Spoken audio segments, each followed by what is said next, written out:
the 90s, Sega was really on Nintendo's tail, to the point where they had over 50% of the market share. So Nintendo collaborated with British developer Argonaut on a special chip that would allow 3D polygons on the Super Nintendo. The end result of this collaboration was Star Fox. And although the game ran at about 3 frames per second, it was a breakout title showing people what the future of 3D really looked like. It also presented a story that had a group of comrades work together to take down the evil Andross. The game gives you 3 different difficulty levels, which are actually different tracks that have completely different levels. So how you play through the game depended largely on which track you picked. So before we go any further, be sure to like and subscribe for more content like this in the future. This game takes place in a fictional solar system called the Lylat system, which is inhabited by anthropomorphic races such as foxes, birds, rabbits, and apes. It contains the planets Corneria and Venom, representing good and evil respectively. Andross, a scientist, has fled to planet Venom after being banished from planet Corneria, and has declared war on Corneria and unleashed an enormous army to wreak havoc on the Lylat system.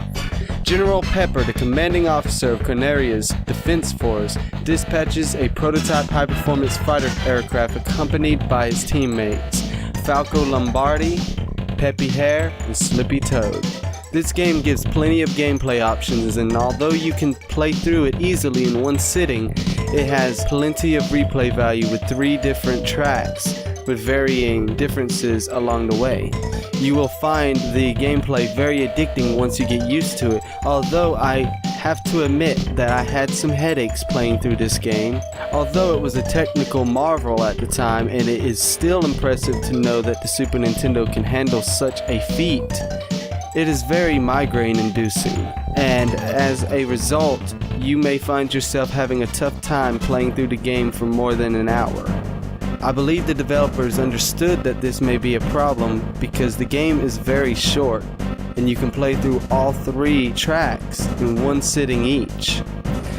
There were times where I found the game's difficulty to be a notch above what I normally expect from a shooter.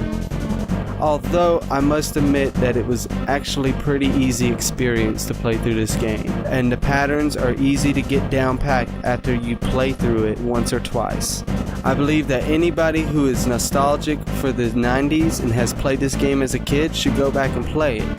However, I would not suggest playing this over its sequel, Star Fox 64, which is a far superior game that is actually based on the exact same story premise and is technically a remake. Although I must say that it was nice playing through the game again, and although I played through just 1 track, I did have a good time, and I look forward to playing through its sequel for a future review. Want some interesting facts about this game? General Pepper was actually named after the Beatles album Sgt. Pepper's Lonely Hearts Club Band. The fictional character Sgt. Pepper inspired his name. So if you enjoy watching old retro games get played, you should subscribe and come catch me on my next stream. I'm eventually going to stream Star Fox 2 since a final release has been made. I will be giving my thoughts on Star Fox 2 as well, and I also will be playing Star Fox 64.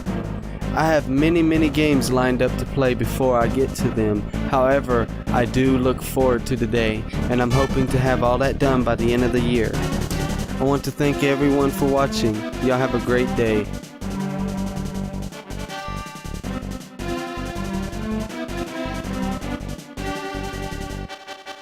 Ha! Ha ha ha ha! Yeah!